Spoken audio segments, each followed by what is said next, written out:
আসসালামু আলাইকুম। আরও একটা নতুন ভিডিওতে আপনাদের সবাইকে স্বাগতম। আজকে আমরা পড়ব জুল থমসন ফলাফল বা জুল থমসন প্রভাব। এটা আপনাদের ভৌত রসায়ন ১ অনার্স প্রথম বর্ষের চতুর্থ চ্যাপ্টার অর্থাৎ এনার্জেটিক্স ইন কেমিস্ট্রি এই অধ্যায়ের একটা প্রশ্ন। এই প্রশ্নটা আমি আমার মতন সহজভাবে উপস্থাপন করার চেষ্টা করব।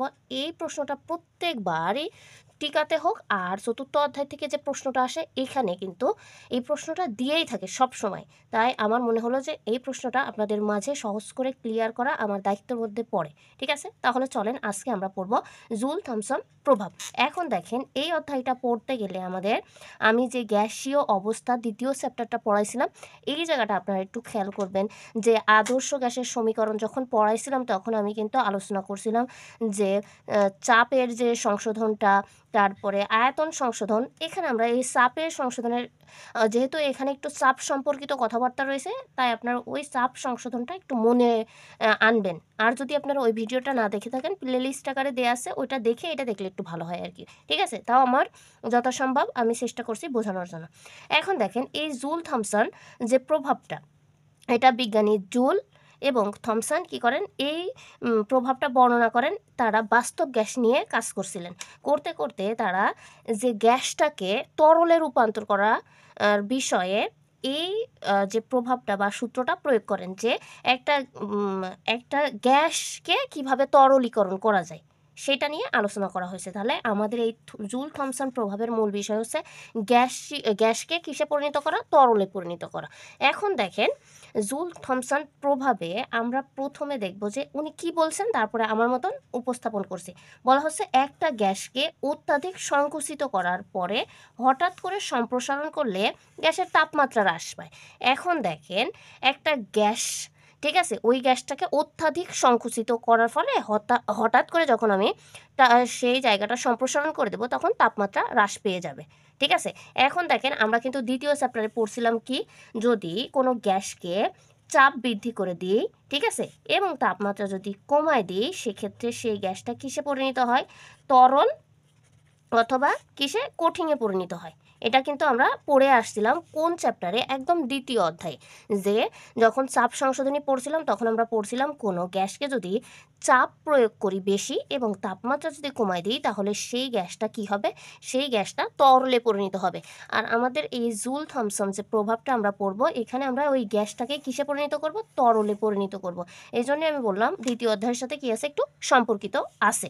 এখন দেখেন আমি সহজভাবে বোঝানোর চেষ্টা করছি যে মনে করেন যে এই পাত্রের ভিতরে কি আছে, গ্যাস আছে। ঠিক আছে, এই পাত্রের ভিতরে গ্যাস আছে আর এখানে যদি আমি চাপ দিই তাহলে সেই গ্যাসটা কি হয়ে যাবে, যদি চাপ দিই তাহলে উচ্চ চাপে এই সরু ছিদ্রপথ দিয়ে কি হবে, বের হবে, তাই না? তারপরে এই সরু ছিদ্রপথটায় ভিতর দিয়ে যখন বের হবে এবং আরও যদি আমি কি অন্য জায়গায় এই গ্যাসটা আমি প্রবেশ করাই তাহলে এই সংকুচিত হওয়ার পর অর্থাৎ সরু ছিদ্রপথ দিয়ে বের হওয়ার পরে একটা যদি ভালো একটা জায়গায় যায় অর্থাৎ বড় আয়তন একটা জায়গায় যায়, সেই জায়গায় কি হয়ে গেল, সম্প্রসারণ হইলো। তাহলে এখান থেকে রূপান্তরিত হয়ে ওইখানে গ্যাসটা যাইতে গেলে এখানে কিন্তু তাপমাত্রার একটা হ্রাস হবে। ঠিক আছে, এটা আমি আরও পরবর্তীতে আরও একটু ভালো করে বোঝানোর চেষ্টা করব। এক্ষেত্রে দেখেন আরও কি বলা হয়েছে, বলা হচ্ছে এই কারণে সংকুচিত অবস্থায় গ্যাস অণুগুলোর মধ্যে তীব্র আন্তঃকোণা আকর্ষণ শক্তি বিরাজ করবে। আকর্ষণ শক্তি দেখেন যখন চাপ দেওয়া হয় কোনো পাত্রের ভিতরে তখন কি হয়, তার আয়তন কমে যায়।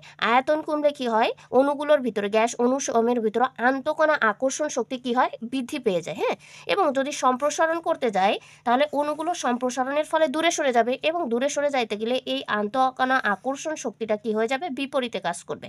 ঠিক আছে, এই কাজের জন্য এক ধরনের শক্তির প্রয়োজন হবে। অর্থাৎ প্রথমে কি হলাম, সংকুচিত করলাম। হ্যাঁ, সংকুচিত করার পরে মনে করেন আয়তন কমে গেল, এবার এটা আমি বের করে অন্য জায়গায় নিয়ে এসে বড় পাত্রে দিলাম। হ্যাঁ, দিলে এ তো সম্প্রসারণ হয়ে গেল, এখানে চাপ দিয়েছিলাম এখান থেকে বের হয়ে এই পাত্রে গেল, এখন সম্প্রসারণ হয়েছে তাহলে জায়গা বেশি লাগছে।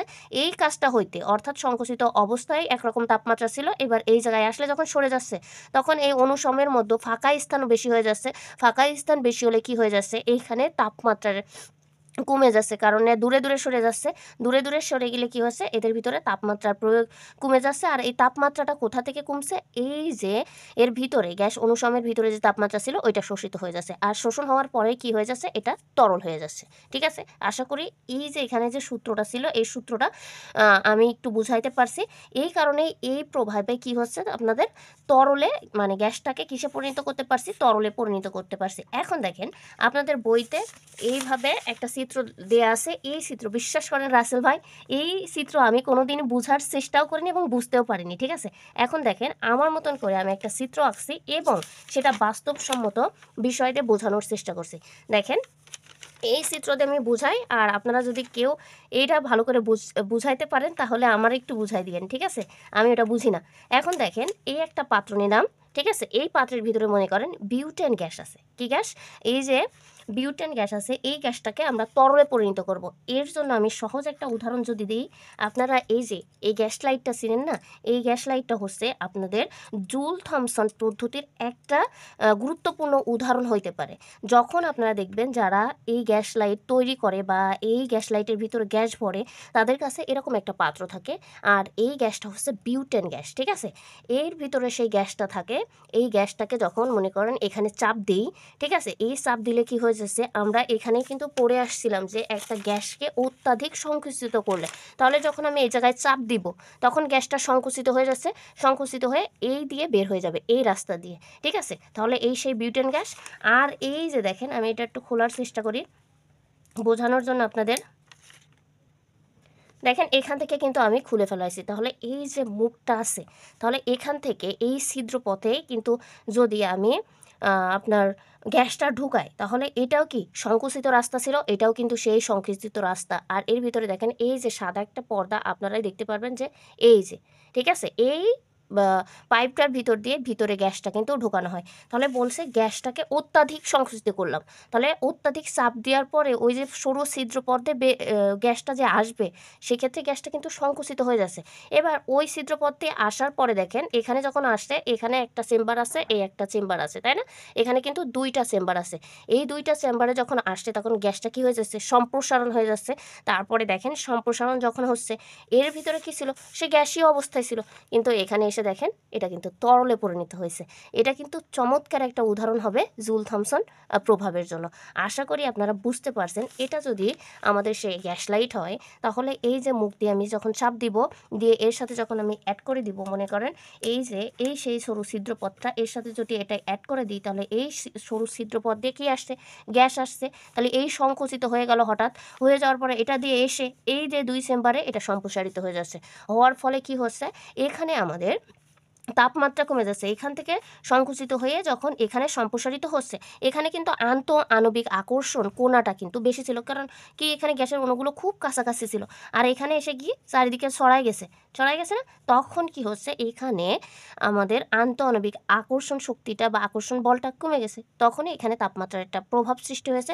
আর আমরা কিন্তু এটা ওই যে দ্বিতীয় অধ্যায়ে পড়েছিলাম যে উচ্চ চাপ যদি দেওয়া হয় কোনো গ্যাসে এবং তাপমাত্রা যদি নিম্ন হয়ে যায়, সেই ক্ষেত্রে কী হবে, তরলে পরিণত হবে। তাহলে এই ক্ষেত্রে কিন্তু সেই তরলেই গ্যাসটা পরিণত হয়েছে। এখন দেখেন এটার ব্যাখ্যা আমি একটু লিখে রাখছি, আশা করি আপনারা এই জুল থমসন পদ্ধতির যে উদাহরণটা, আপনারা যদি এই গ্যাস লাইট দিয়ে দেখেন তাহলে খুব সুন্দর একটা উদাহরণ হবে, আপনারা দেখে নেবেন। ঠিক আছে, একটু বাসায় একটু দেখবেন, তাহলেই দেখবেন আপনারা বুঝতে পারবেন। এখন এখানে আপনারা কি লিখতে পারেন সেটা আমি একটু দেখানোর চেষ্টা করি যে কি লিখবেন আপনারা। বইটা আপনাদের এরকম একটা চেম্বার দিয়ে থাকবে, আমি সত্যি এটা ভালো করে বুঝি না, ঠিক আছে, এই জন্য আমি বোঝানোর চেষ্টাও করলাম না আপনাদের। ঠিক আছে, এখন দেখেন এই যে পরীক্ষাটা হলো, এই পরীক্ষাটা কিন্তু আমাদের রুদ্ধতাপীয় প্রক্রিয়ায় হইতে হবে, অর্থাৎ কোনো প্রকারের গ্যাস মানে তাপমাত্রা বা চাপ বাইরে থেকেও আসতে পারবে না এবং ভিতর থেকে বাইরেও যাইতে পারবে না, এমন একটা পরিবেশে কিন্তু এই কাজটা আমাদের ঘটাইতে হবে। ঠিক আছে, তাহলে দেখেন পরীক্ষায় মানে জুল থমসন তারা পরীক্ষায় কী করেন, একটি উচ্চ চাপের গ্যাসকে একটি নল ছিদ্র প্লাগের মধ্য দিয়ে, অর্থাৎ এই যে আমরা চাপ দিয়ে উচ্চ চাপে বের করলাম এখান থেকে গ্যাসটা, ঠিক আছে, উচ্চ চাপে বের করলাম না, এখন বলছে এই নল ছিদ্র পথ দিয়ে, ঠিক আছে, নল ছিদ্র পথের মধ্য দিয়ে উচ্চ চাপে প্রবেশ করিয়ে নিম্ন চাপের স্থানে সম্প্রসারিত করলে, অর্থাৎ যখন এই জায়গায় দেওয়া হচ্ছে তখন কি হচ্ছে, নিম্ন চাপে সম্প্রসারিত হয়ে যাচ্ছে, এখানে উচ্চ চাপ ছিল, এখানে এসে চাপ কিন্তু নিম্ন হয়ে গেছে, তাই না? নিম্ন চাপে সম্প্রসারিত করলে আর এই কাজটি করা হবে রুদ্ধতাপীয় প্রক্রিয়া, যেটা আমি বললাম আর কি। হ্যাঁ, প্লাগের উভয় পাশের তাপমাত্রা লক্ষ্য করে দেখা গেল যে প্লাগের যে পাশে গ্যাসটি মুক্ত হয়েছে বা সম্প্রসারিত হয়েছে সেই পাশে তাপমাত্রা হ্রাস পেয়েছে, অর্থাৎ এই পাশে এসে কিন্তু মুক্ত হয়ে গেছে। হ্যাঁ, গ্যাসটা মুক্ত হয়ে গেছে, এখানে তাপমাত্রা হ্রাস পেয়ে গেছে, তখন এটা তরলে পরিণত হয়ে গেছে।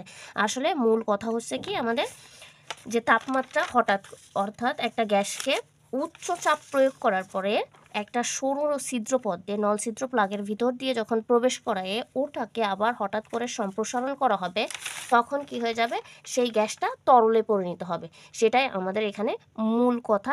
এই জিনিসটা লেখার পরে আমাদের যে ওই যে চেম্বারটা দিয়ে আপনারা এখানে এই গ্যাস লাইট এবং বিউটেন গ্যাসের এই চিত্রটাও দিতে পারেন, আপনারা চাইলে এই চিত্রটাও দিতে পারেন। হ্যাঁ, দিয়ে আপনারা কি করবেন, ক্লারিফাই করে দিবেন। আশা করি এবার আপনারা যদি 1-2বার রিডিং পড়েন তাহলেই আশা করি এটা বুঝতে পারবেন। যদি ভিডিওটা আপনারা ইউটিউব চ্যানেল থেকে দেখেন তাহলে অবশ্যই ইউটিউব চ্যানেলটাকে সাবস্ক্রাইব করবেন, এবং ফেসবুক পেজ থেকে দেখলে রসিন রসায়ন পেজটাকে ফলো করে আমার সাথেই থাকবেন। আর আপনাদের ভিডিওটা কেমন লাগলো এটা কমেন্ট বক্সে জানাবেন, এবং ভিডিওতে লাইক করবেন। আপনাদের একটা লাইক কমেন্ট আমার এমন ভিডিও বানানোর উৎসাহকে আরও বাড়িয়ে দেবে। আপনাদের সুস্বাস্থ্য কামনা করে আজকের ভিডিও এই পর্যন্তই। আল্লাহ হাফেজ।